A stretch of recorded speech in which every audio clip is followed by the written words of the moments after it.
Bismillahirrahmanirrahim. Assalamualaikum warahmatullahi wabarakatuh. Alhamdulillahi rabbil alamin. Wassalatu wassalamu ala ashrafil anbiya'i wal mursalin Sayyidina Muhammadin wa ala alihi wa sahbihi ajma'in, amma ba'd.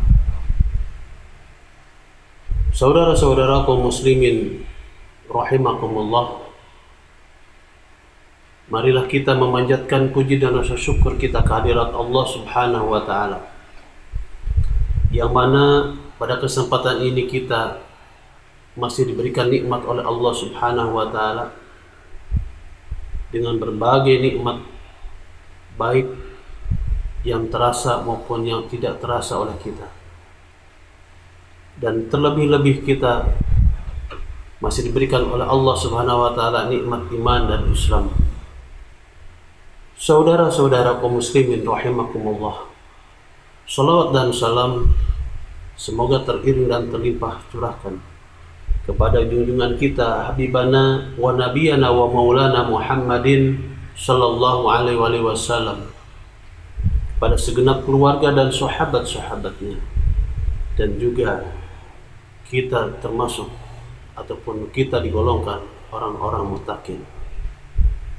Saudara-saudara kaum muslimin rahimakumullah,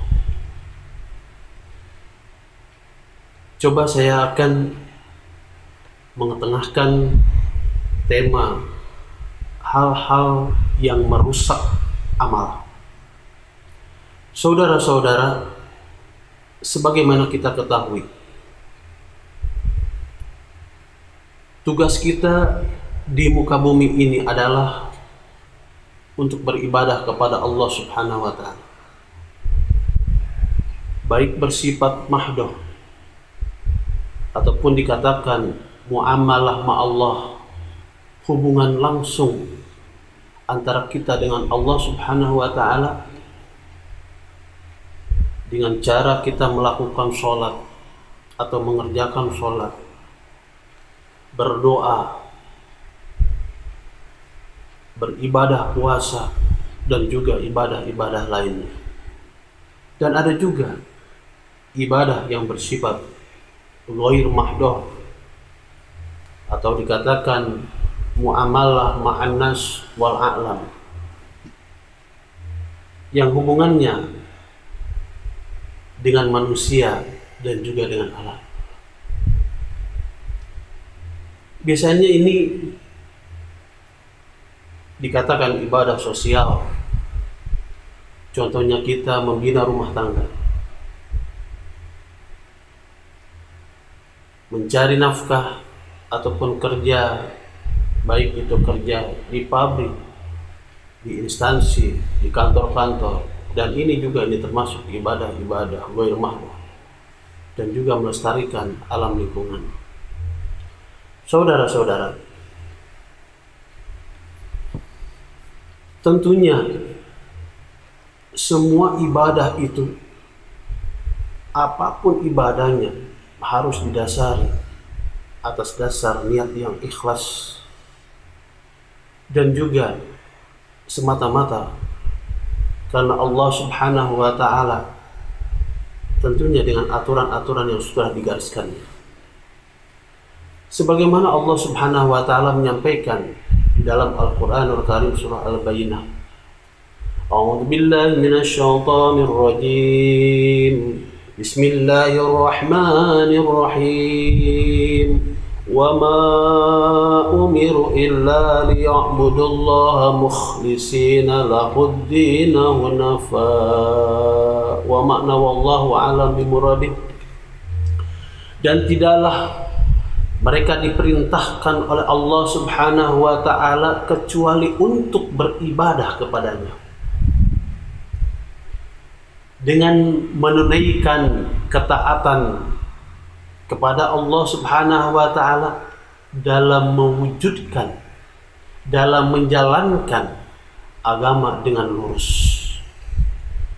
Saudara-saudara kaum muslimin, kesadaran ibadah kepada Allah Subhanahu wa Ta'ala atas dasar ikhlas itu akan terwujud apabila kita mampu menghilangkan sifat-sifat kejiwaan yang tercela yang dapat menggugurkan pahala amal ibadah kita di sisi Allah Subhanahu wa taala. Sebagaimana hadis baginda Rasulullah Muhammad sallallahu alaihi wasallam, sittatu asya'a tuhbitul a'mal. Ada 6 perkara yang akan menghapuskan segala amal kebaikan kita. Yang pertama dikatakan al-istighalu bi uyubil khalqi. Sibuk meneliti aib sesamanya. Dalam artian biasanya orang-orang seperti ini adalah sibuk mencari kekurangan orang lain, kelemahan orang lain, keburukan orang lain, ataupun kesalahan orang lain. Dan bahkan menurut peribahasa disampaikan, kalau ada semut di seberang lautan akan terlihat dengan jelas, tetapi kalau ada gajah di pelupuk mata tidak akan terlihat. Inilah saudara-saudara yang dikatakan al-istighalu bi uyubil khalq. Yang kedua yaitu keras hati, yang dikatakan Rasulullah wa qaswatul qalbi. Orang yang keras hati ini adalah susah menerima nasihat kebaikan orang lain. Apapun nasihatnya pasti akan ditolaknya, karena memang hatinya sudah keras seperti batu. Yang ketiga, terlalu cinta dengan dunia, dikatakan hubbud dunia. Terlalu cinta dunia, melupakan akhirat, biasanya dibandingkan dengan sifat tamak, rakus, bakhil, dan takut mati. Inilah adalah orang-orang yang terlalu cinta dunia. Yang keempat, dikatakan sedikit rasa malu, wakilatul haya, dalam melaksanakan kemaksiatan luar biasa ini, yang namanya wakilatul haya ini. Dia malas beribadah kepada Allah Subhanahu wa taala, tetapi kemaksiatan selalu dijalankannya. Naudzubillah. Karena ini termasuk orang keras hati, saudara. Yang kelima adalah yang dikatakan tulul amal, panjang angan-angan. Lamunannya melambung tanpa arah tujuan yang jelas. Karena merasa dirinya super, dirinya sombong sekali, dan bangkan saudara-saudara, inilah yang dikatakan tulul amal.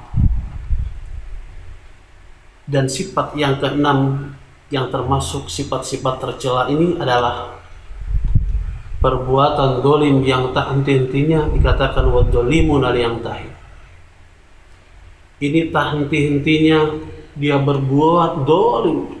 Jangankan berbuat dolim kepada orang lain, bahkan dia pun berbuat aniaya terhadap dirinya sendiri. Tidak mau beribadah, tidak mau mengikuti perintah Allah Subhanahu wa taala dan perintah baginda Rasulullah Muhammad sallallahu alaihi wasallam. Saudara-saudara kaum muslimin rahimakumullah,